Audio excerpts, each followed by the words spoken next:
Sometimes we forget why we're here. It's easy to fall off track. These help us remember.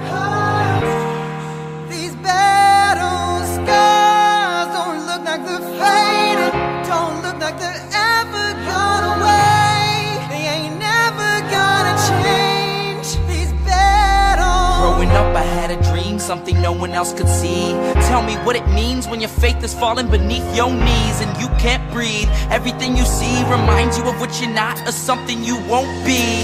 You gotta take what you're given, that's how we live it. Don't be mad at the system, it's simply how we've existed. I hear a lot of people talking like they politicians and choose to be an accountant because it's safe in a business. Not because they wanna do it, just because they heard it pays. And who the fuck wants to be poor knowing that's how we've been raised? Society is getting heavy, I can feel the weight. The pressure of success is like 100 million pounds of shame. And that's the reason I'm staying up late, trying to find a way to escape the stereotypes this day and age is making me feel like the only way I'll be happy is getting signed to a label and making money through rapping. I wanna share my emotion because this world is attacking the very principle of life that lets the people be happy.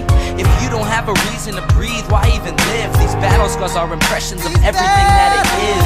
Scars don't look like they're faded, don't look like they're ever gone away. They ain't never gonna change. These battle scars don't look like they're faded, don't look like they're ever gone away. They ain't never gonna change. These battles. Now if I had a voice that reached 100 million people, I'd tell them there's a reason that we're all created equal. Cause some decide to be great and some decide a sequel to an average person's life is simply what they want to be. So you make your decision, all I know is what I'm given won't define the life I lead or the way I dwell in existence. I've seen a greater image on the walls of where I'm living, and the words twisted and scripted remind me of something written. Faith is a gift that is given down to the people. If one believes it, one receives it. It's given if it is needed. Don't ever think you're trapped in a life that you never wanted. Your options are infinite, that's some mathematical logic. I'm not saying I'm a prophet, I'm speaking for what it's worth. These lyrics define my prayers and these battle scars on my church. Not saying I'm a prophet, I'm speaking for what it's worth. These lyrics define my prayers, these battle scars on my church. Scars don't look like they're faded, don't look like they're ever gone away. They ain't never gonna change. These battle scars don't look like they're faded, don't look like they're ever gone away. They ain't never gonna change. These battles.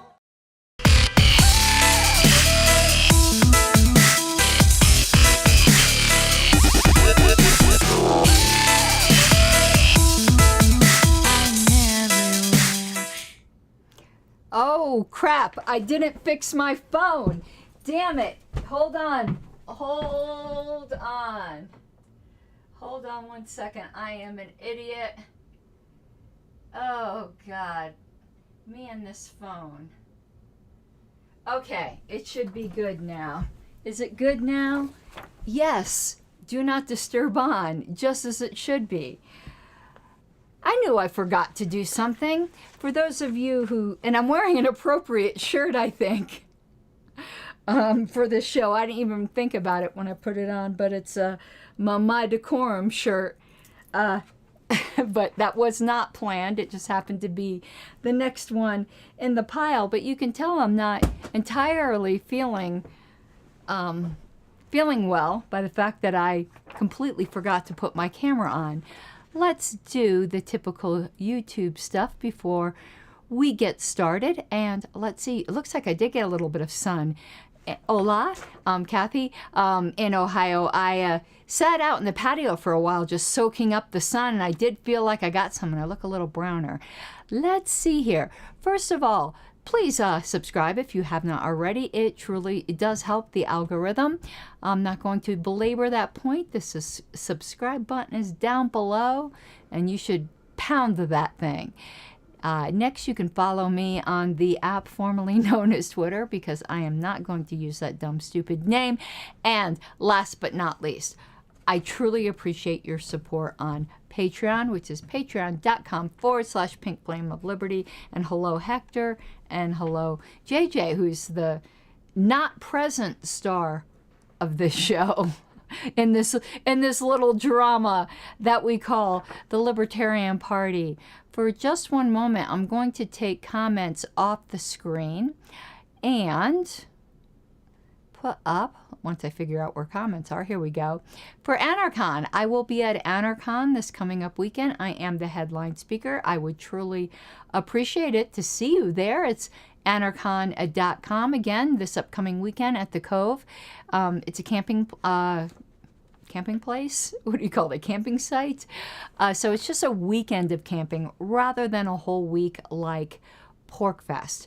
So that is fantastic. Why would Hector be JJ'd out today? Did something happen today that I am not aware of?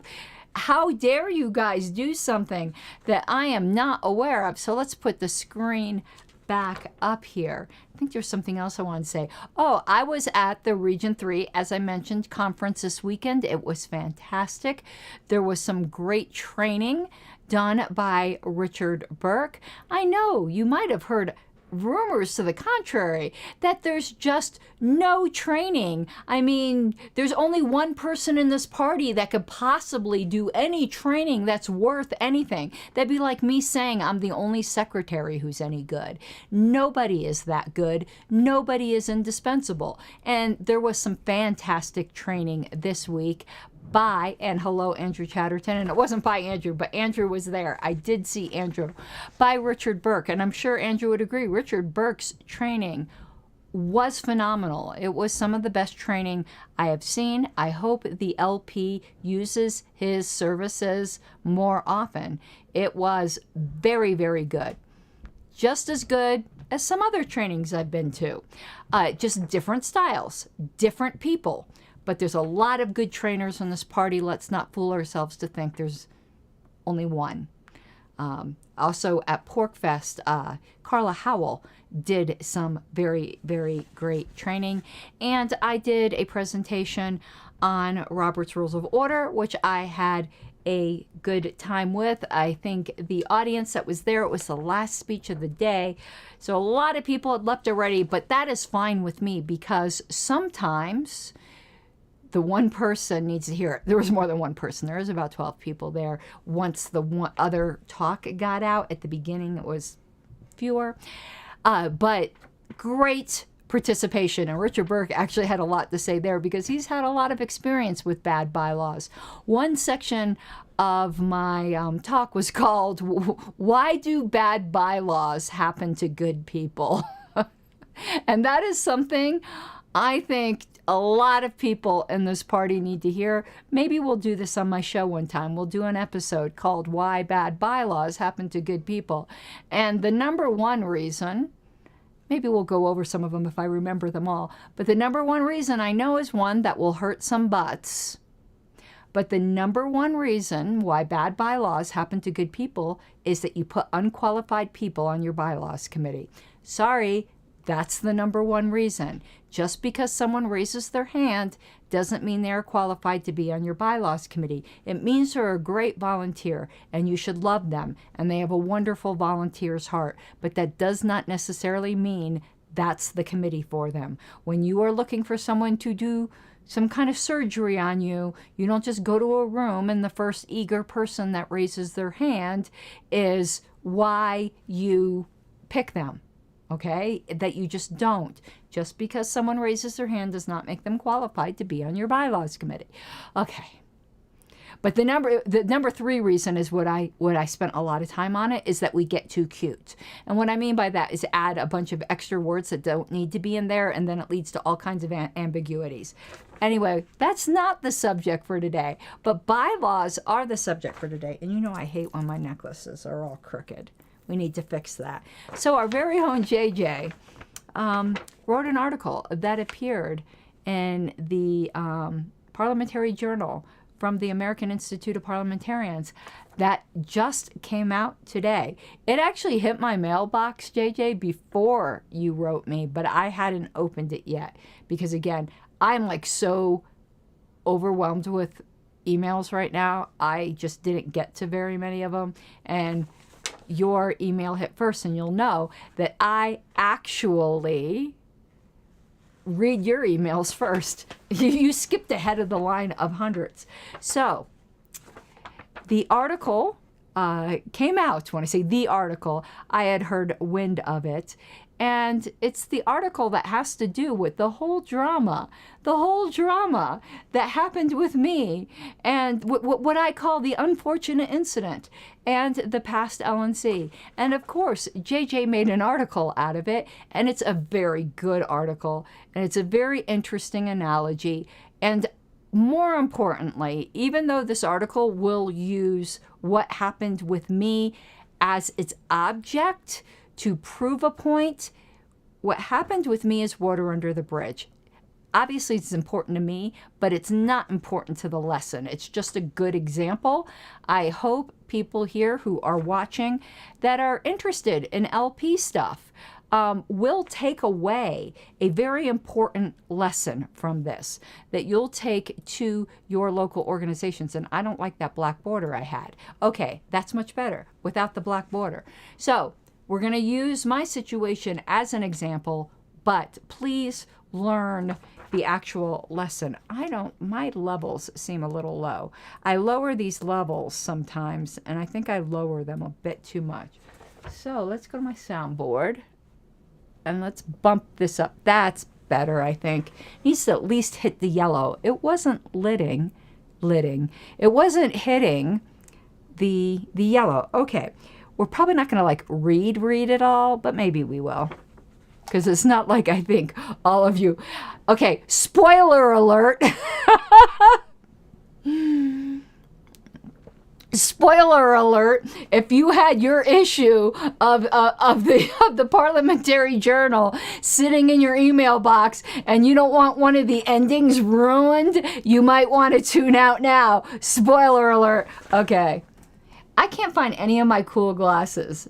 I have like 15 pairs of glasses. No lie. Because I'm blind and I can't find them when I don't have them on. And all I can find was like this old nasty pair that I bring to camping. Because I can't find any of my glasses anywhere. So you're going to see me with these boring old nasty glasses. And they need to be wiped off. They super are nasty. But it's all I could find. Okay. So the name of the article, which is intriguing in and of itself while I am wiping my glasses, is called Pascal's Wager and the Continuing Breach. The reason why I added to the title of my show the Continuing Bylaws Breach or Breach of Bylaws, I forgot how I worded it, is because in a parliamentary journal, it's quite obvious, what they're talking about is a breach of bylaws, but it might not quite be so obvious in a YouTube channel, though on my YouTube channel, I'm sure people would guess that.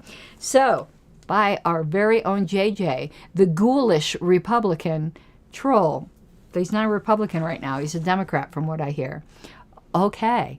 Are you ready? I think we're ready. So it says I'm sure we've all heard of Pascal's Wager, but those of you who have not. And I'm not going to be able to do justice to these charts, so we're not going to do that. Maybe I'll try to explain them, but I think most of you are familiar with Pascal's Wager. But we'll go over it. It says, the logic for believing in God on the surface may sound like a strange topic for a journal that publishes articles on parliamentary procedure. Just my comment, no it doesn't, considering that the National Parliamentarian had an article on the cult of R&R called That's What She Said. Was that, JJ, what I want to know, was that the only article that's ever appeared in the Parliamentary Journal that had to have a disclaimer on it that the subject of the article might not be safe for work? An NSFW warning on a parliamentary thing. It's almost as strange as a wager on the existence of God made by a mathematician/theologian in the 17th century France. Yet, almost miraculously, the logic for believing in God and how to rule or to advise on an ambiguous, questionable, procedural question corresponds to the same conceptual model. And by the way, this I'm used as an example here, but what could just as easily be used as an example is the whole Michigan situation, though that would have been a bit more complex. Mine's a little bit easier to get onto paper, but this definitely has analogies in so many situations we've seen in state parties. So here is the wager. The eponymous, I don't know how to pronounce that, so forgive me, wager, pronounced by Blaise Pascal in a posthumous collection of notes. Okay, you're going to laugh, JJ. We're going to make this dirty, too. Published as, I can't read this. It looks like it says, what, PINKIES? I read it as penises. I'm like, he wrote a collection of articles called penises. I literally read it that way. That's what we're going to call it. In 1670, Pascal wrote, God is or he is not. It's almost like Yoda. You do not try. You either do or you do not. God is or he is not. And likened this question to the tossing of a coin, i.e., an equal chance there being a God or of there not being a God. He also postulated that as a rational living being, every individual had to effectively choose one position or the other. Since in this view, the choice must be made, what is the better choice? And it's obviously considering your odds and all of that. So Pascal wrote, let us weigh the gain and the loss in wagering that God is. Let us estimate these two chances. If you gain all. But if you lose nothing. Wager then without hesitation that he is.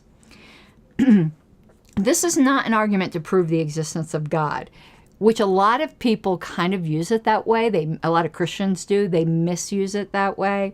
And before all you atheists get into a big lather, even though this article really isn't about Pascal's wagers, using it as setting a framework, it is in fact an argument for, not an argument, a postulate that assumes that the type of God in question is the Christian God, because other kinds of gods, perhaps you wouldn't gain all.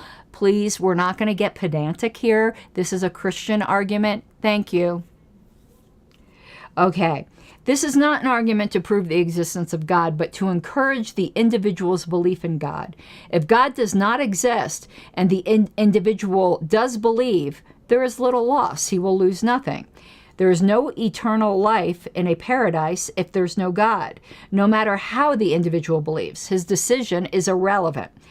If there is a God and the individual does believe, he will gain all, i.e., an eternal life in paradise. Belief in God will benefit the individual. If the individual believes and is wrong, he loses nothing. If he believes and he is right, he gains eternal life in paradise. If the individual does not believe and there is no God, he loses nothing. If he does not believe and there is a God, he loses everything and loses big. This can be seen in this chart, and it charts out what we just described. You get it. I believe you get it. You get it. We all get it. Okay. The key is not if God exists, but what are the losses from the choice of whether the individual believes in God. The loss will only occur if the individual does not believe in God. So because you can't see this chart here, I just want to rephrase that, but let me finish the sentence. So it is logical to believe in order to limit that loss. So he's basically, the argument then is boiled down to, if you're concerned about loss, there's only one choice in which you actually will have any loss. And that choice is to not believe in God and have God exist. So you get it? So if you're just judging strictly on rational grounds and you want to avoid loss, there's only one choice. Okay, that's the argument. That's Pascal's wager. That is Pascal's wager in a very simplified form. The individual who must bet will only lose if he bets that God does not exist. Follow. I hope you follow. You'll tell me in chat if you're not following. Pascal recognized that in his world, 17th century France, so again, we're dealing with religion and religious belief and understandings as it existed then, a Catholic nation, there were costs associated with belief. These were ultimately opportunity costs, e.g., contributing to the church, fasting, or attending weekly mass. Someone contributing to the church loses the opportunity to spend that contribution for other purposes. Someone trundling off to mass cannot do something else, even if it's staying in a warm bed. He referred to those as finite losses or gains, effectively costs that were measurable. He treated the loss of an afterlife as an infinite loss or gain, one so great that it cannot be measured. And then these can be explained in a similar chart, and there's a similar chart. So this illustrates a method for maximizing the minimum loss. A believer will run the risk, at worst, of a slight loss, of a finite loss.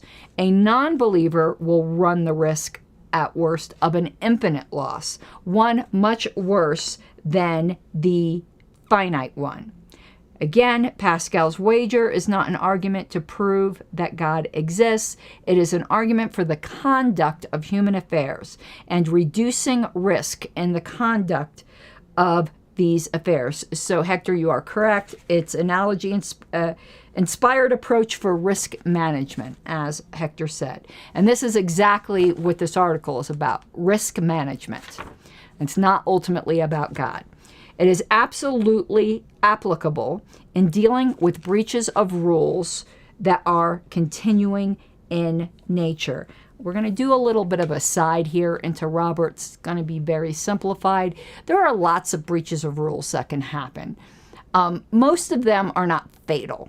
Most of them, once that time passes, you can't even raise a point of order. For instance, someone makes a motion. There isn't a second. But debate starts. There's even a vote on it. It's far too late at that point to raise a point of order that a second wasn't made. Because the whole purpose of a second is to advise the chair as to whether it's even worth the assembly's time to hear the motion. Once debate starts, the assembly has already determined it's worth their time to hear the motion. So that's an error. That's a breach of the rules, but it's a non-fatal one, and it's a non-continuing one. A continuing one would be, say, to elect somebody to a position of officer that doesn't meet the qualifications in the bylaws for officer. That would be like a breach of a continuing nature. There are many that are that, but those are just two very classic examples. So this article now is going to talk about when you have a situation in which there might be a continuing breach. Maybe you're not sure, but the possibility is definitely there that there could be a continuing breach. Just like in Pascal's wager, the possibility is there that the God that Pascal was positing exists. It wasn't impossible, it was possible. So knowing that, how do you mitigate your risk? Because a breach of a continuing nature makes the action null and void. Ab initio. Okay.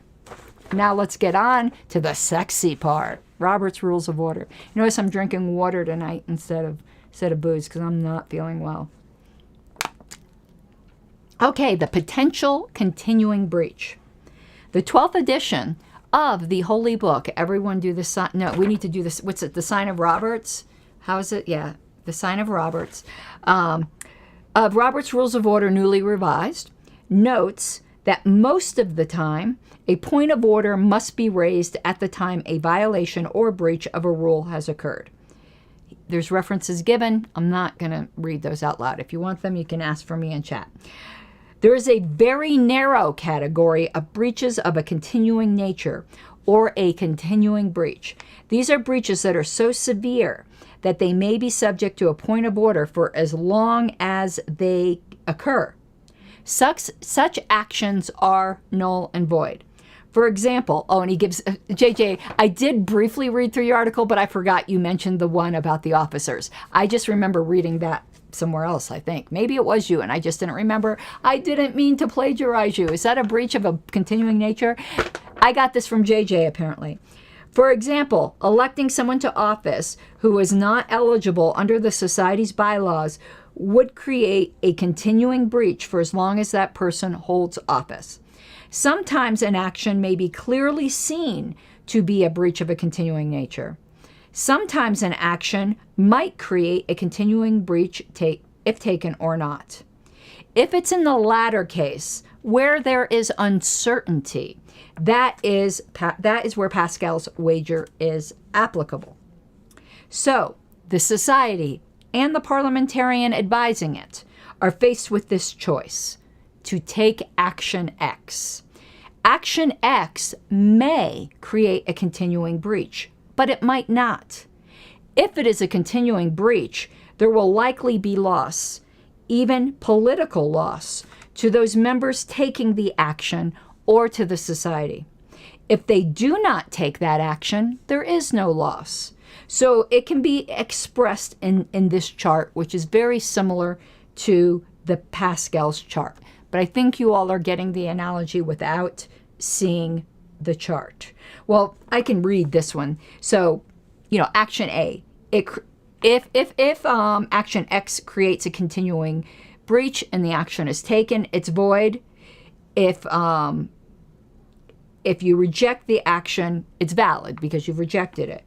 If it doesn't create a continuing breach, if you take the action, it's valid, and if you reject the action, it's valid. So, in short, rejecting action X. If I explain that chart, I'm not good at explaining charts properly, so let's forget explaining the charts.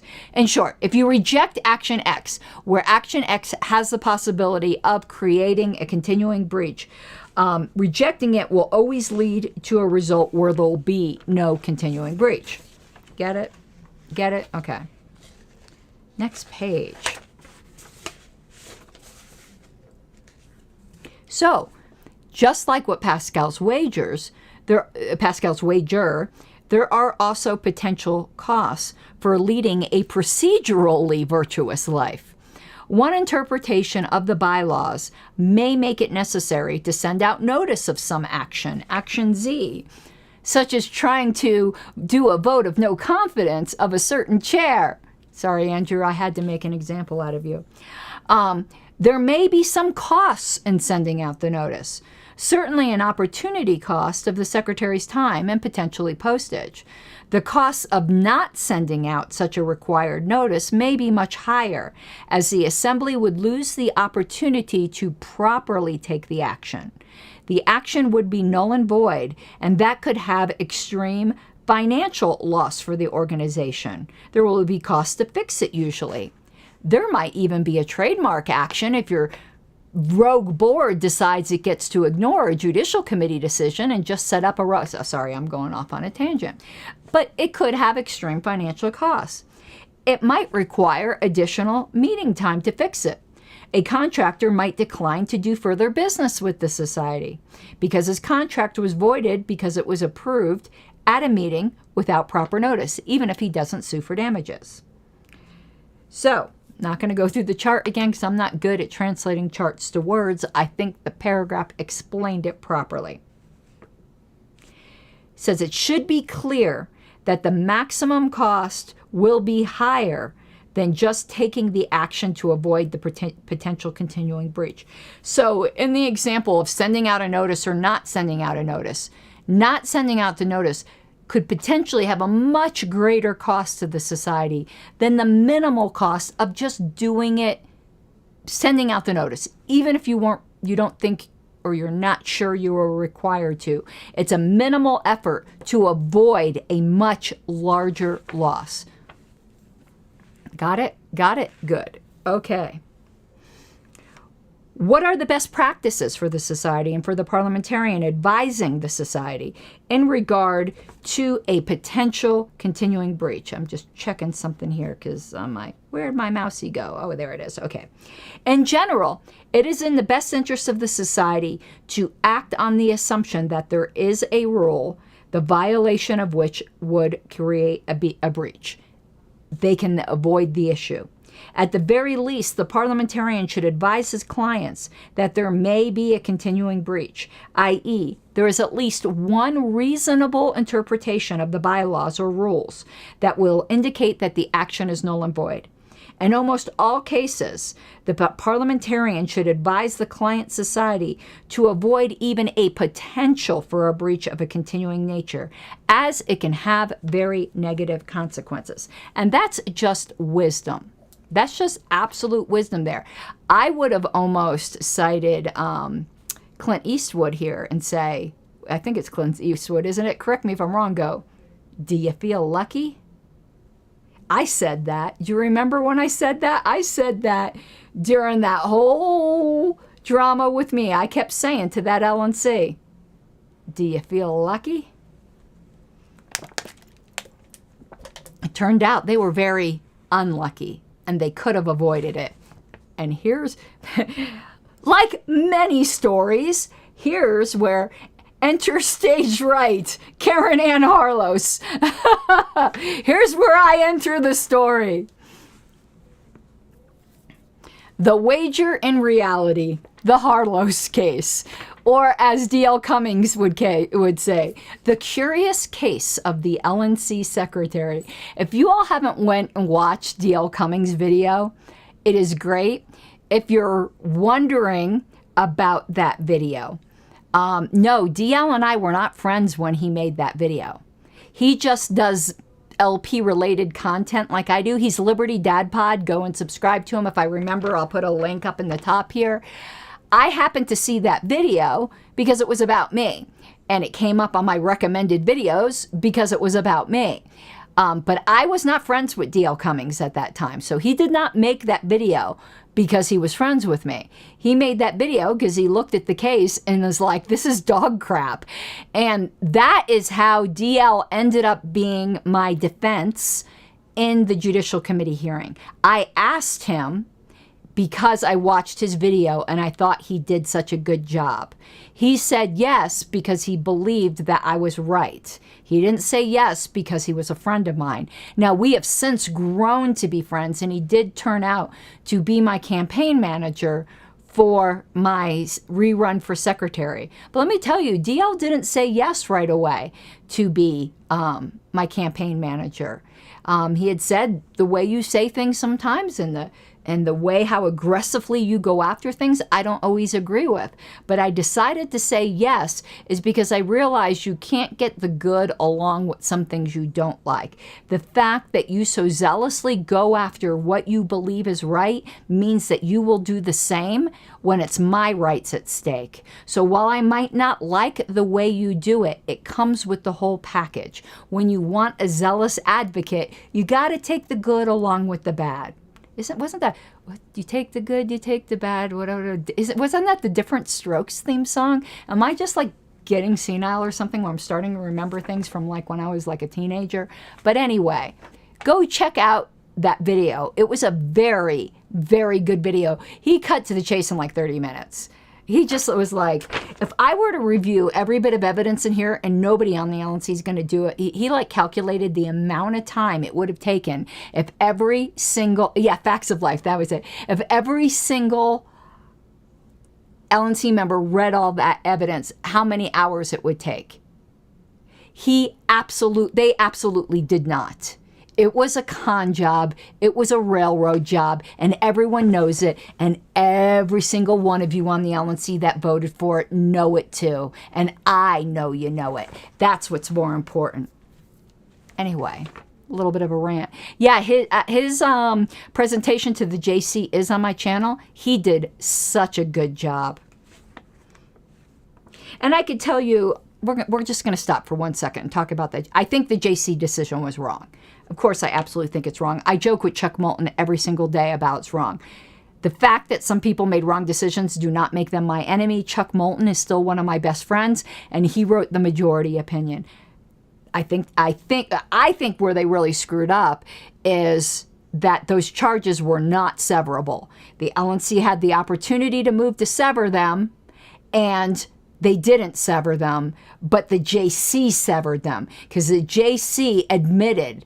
The JC, even with what I'm going to say next, admitted that most of them weren't proven. And then the other ones, because our bylaws say that the burden of proof was on me, That is the only reason they found the way they did. That is absolute bullshit when you don't get a trial and then the burden of proof is on you. That's not the way justice in America is supposed to work. But that's the rules they were bound under. I bear them no ill will. But they did screw up procedurally in severing the charges when the LNC absolutely did not sever them. And if one of them fails, that whole motion fails. Sorry, y'all were just wrong.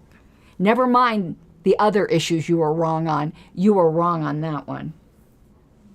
Okay, anyway, I'm mostly over it. As you can tell, I'm not completely over it. I'm mostly over it, though. And those people are still my friends. So the wager in reality, the Harlos case. So he goes on to describe the LP a little bit, because remember, this is for the Parliamentary Journal. They're not all up in our business the way we are. The Libertarian Party is the third largest political party in the United States. It meets in convention every 2 years and elects officers and members of what is effectively its board, the Libertarian National Committee, LNC. In 2021, one of those officers was the National Secretary, Karen Ann Harlos, noted for her pink hair, her Statue of Liberty crown, salty vocabulary, and her interests in both parliamentary procedure and history, especially the history of the Libertarian Party.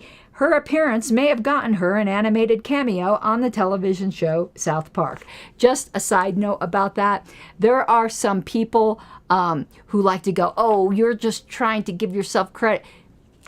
They're like, that South Park thing wasn't about you. It was about a Fortnite character. It could have been either. We don't know.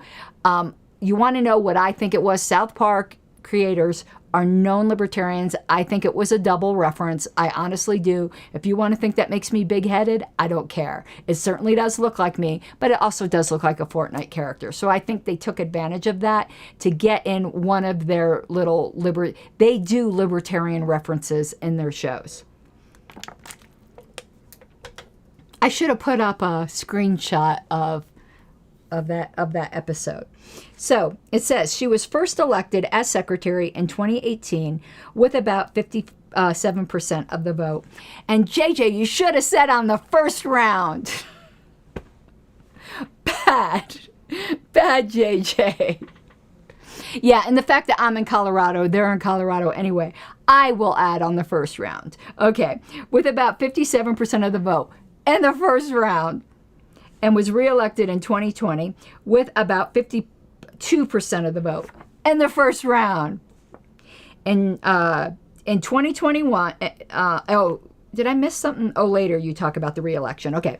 In 2021, she faced two separate attempts. Was it two? I thought it's three. Wasn't it three? I thought I faced three attempts. Didn't Richard try twice? Richard tried twice.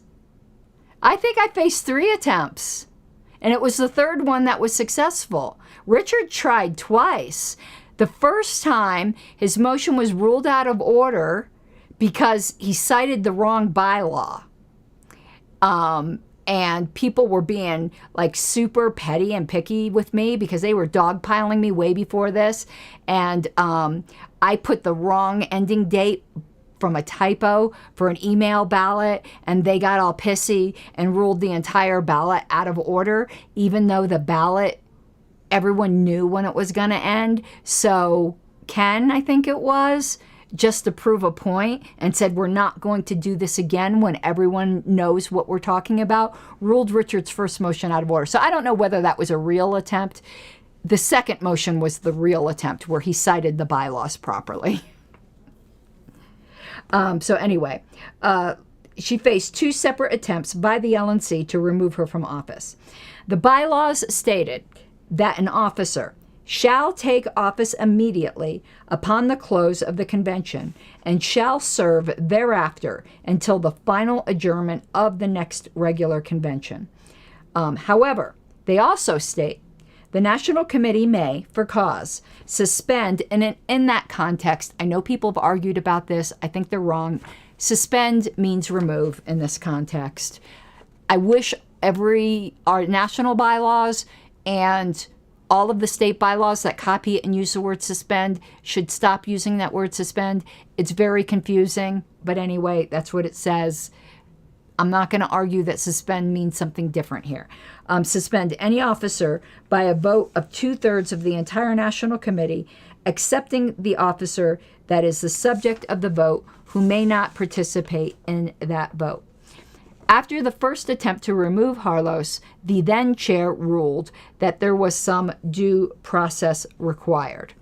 At the second attempt, a different chair ruled that there needed to be none. Various experts split on whether due process, proper notice, and trial were required.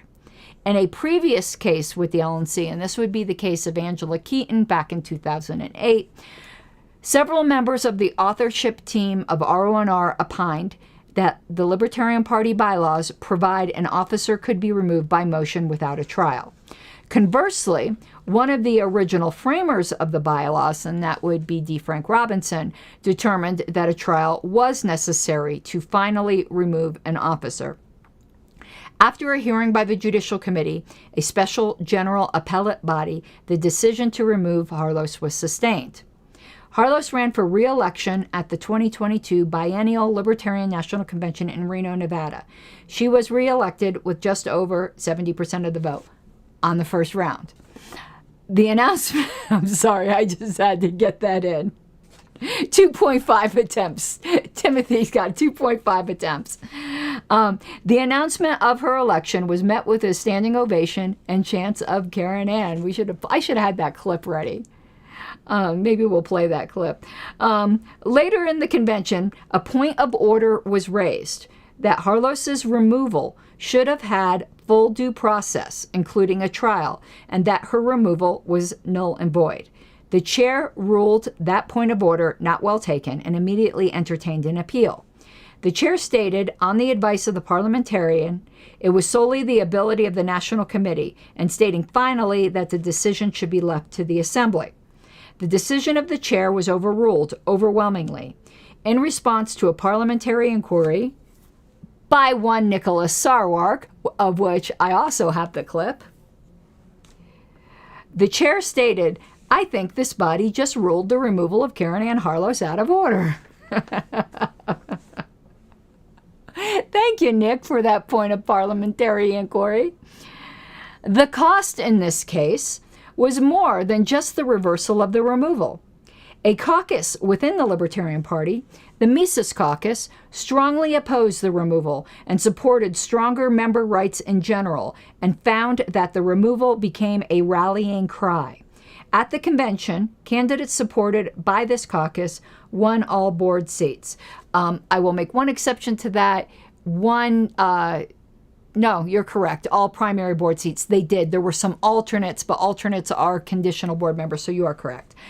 This was the third attempt of the Mises Caucus to take a majority of the seats, and the failure to provide due process to Harlos soured the support of many non-Mises candidates. Had Harlos been afforded a trial, even one that led to her removal, it is unlikely that opposition would have gelled so strongly against the non-Mises candidates. And I know some people don't believe that, but I believe it's absolutely true. I think the majority of the LNC would have still have been Mises, but I'm not so sure it would have had the exact same outcome. The continuing breach in the Harlos case was or was not. The convention determined that it was. This case well illustrates the potential costs of not dealing with a potential breach of a continuing nature. The cost of not preventing the possibility of that was not only to have the action reversed, but to suffer a political defeat. Those opposing it lost, and lost big. Organizations and those advising them can learn this lesson from the example of Pascal's wager. If there's a reasonable likelihood of a breach of a continuing nature, expend the energy to resolve it prior to the breach occurring. And that is such a good lesson, because the LNC, and I could do my guesses as to why they didn't. We could mine the subjunctive here, can't we? All the LNC had to do was take the extra steps and give me due process and a trial. Why didn't they? I don't know for sure. I suspect that they were worried that an independent investigatory committee would not prefer charges. That is what I suspect. But I don't even know how that committee is selected because we never got to that point. I'm sure they could have found a way to stack it. But in any event, for whatever reason, they decided they just had to have me gone. They had to got me gone now, and they sure got theirs. Don't do that in your group. If there's a possibility that your shortcut will render this thing that's very important to you or very important to the organization or could be very destructive to the organization void, take the extra steps. Even if you think, I don't think they're required. If you use your noodle and you go, it's possible they are. There are reasonable people that are saying they are. You should take the extra steps. This was an extreme example. Michigan was an extreme example. But you're going to face examples that will not be quite as extreme, but they are still important. And I think this was like such a good illustration on how to avoid these sorts of things. Give me 1 second, because I'm going to see if I can find a couple of these things. So yeah, we're gonna play a couple of videos. Why not? So I'm going to share my screen, and we're gonna share a couple videos, and hopefully the sound will come across. So here you should be seeing my YouTube screen. Let's take down the comments here, right? Are y'all seeing the screen? Can't really see what you're seeing at this moment, so hopefully you are. Yep, I can see that you are, so let me go here. Problem is I keep clicking on the wrong thing.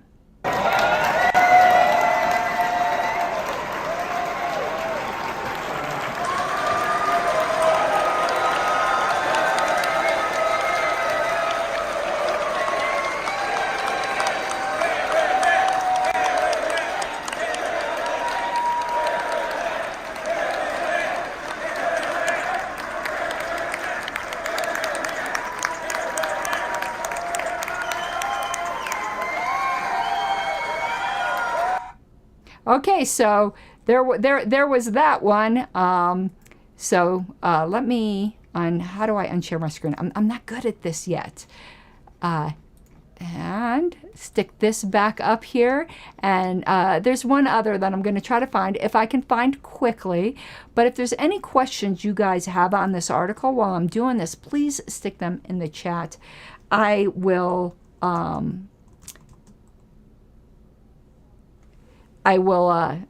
answer them. So there is one other that I want to chair. Not chair. I saw your comment. I did chair the convention for a little while. That was a funny redemption arc as well. That's just like Pennsylvania, where I got threatened to get thrown out of the hall, and then by the end of the convention, I was sharing part of it, which is pretty funny. So here is the other one. If we can go to this one. I need to hit that screen. Why isn't this coming up properly? I hate the way it does this. Hold on. Okay, here we go. I don't believe the motion was in the form that the point of order was. There was no motion.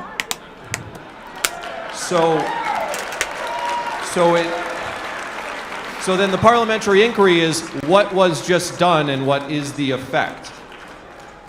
I think this body just ruled the removal of Karen Ann Harlos out of order.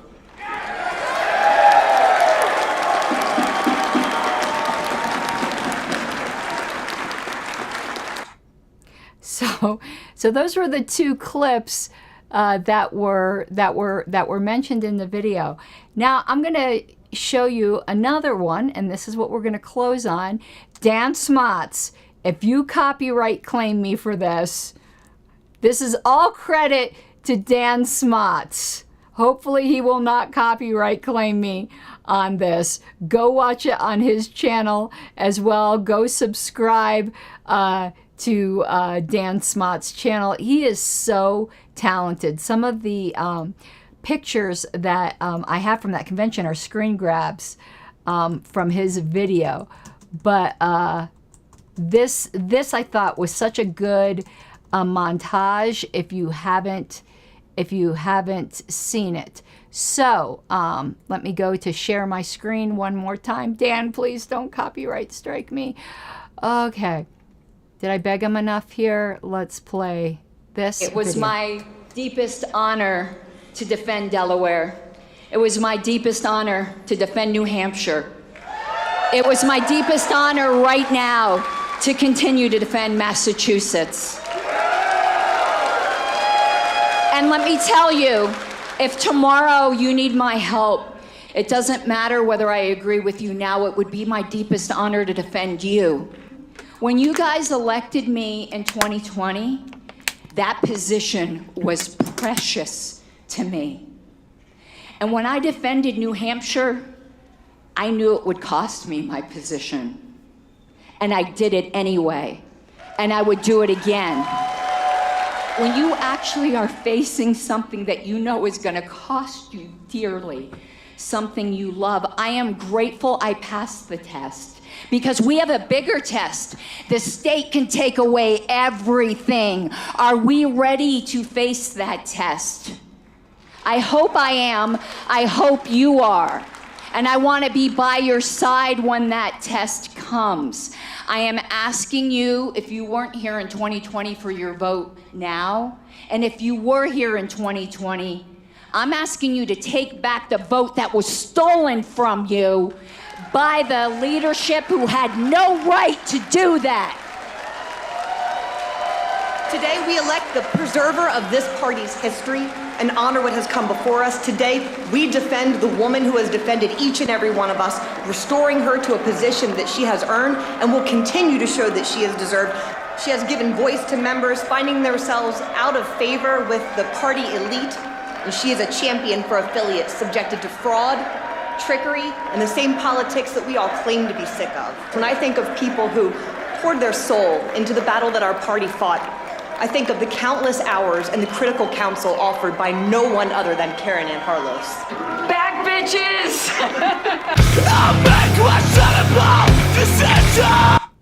Okay, so yeah, go subscribe to Dan Smots' channel. The System is Down. He is such a talented videographer, and like the way he spliced all those clips together was so good. The stills he took from that convention are so good. So we got a lot shoved in here, but I hope you took the lesson back to your organization, or you will take the lesson back to your organizations, not to risk a breach of a continuing nature. And I'm sure there's going to be well, I'm not even going to get into what the future holds, but that is something that in fact happened in the past. It can happen in your group, and you can be the voice of wisdom that keeps that from happening. So I don't think there are any questions. I hope I'm feeling better tomorrow, and maybe there'll be a history. Yes, and yeah, that last speaker was my nominator, Amy LaPure. I asked her, she gave, I allotted my time, I took half of it, she took half of it. And Amy is fantastic. Amy is absolutely fantastic. So I do hope to do a show tomorrow. There is a Timcast segment that I want to do, where I'm going to be slightly critical of him, but not really. It's going to be one of those ones that I title an ironic interaction, because it's like it's nothing that he said that was bad. There was just some corrections that I want to give. And I generally like Tim Cass. So, you know, I'm not looking to roast him the way that, and it isn't roast worthy, by the way, that I do like Ben Shapiro or Matt Walsh or any of that. And by the way, I've told you guys of this clip I had that for me has gone viral. Go to my YouTube shorts. My YouTube shorts get way more views than the long form videos. But they're, and I'm going to write Dan Smuts and tell him I played this and ask him, please don't copyright strike me. But there's a YouTube short that's called Dear Blair White. And I did it as a joke. Like, I'm like, should I do this? It's not really my kind of content. You know, I would interact with Blair's content, you know, on a more just really in-depth commentary type of way. But this was just a joke.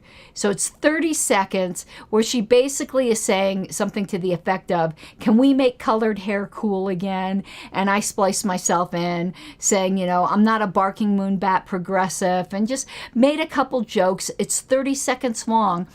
This video has gotten 213,000 views.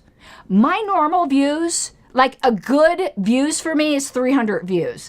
This got 213,000 views. It's got like 1,500 comments on it. So go add your view to it and go add your comment to it. I mean, I think it's cute, but I didn't expect it to blow up in that way. But okay, you all, that will be all for this evening. And I hope you have an awesome night. And I do hope to be on tomorrow. Bye-bye. Love you.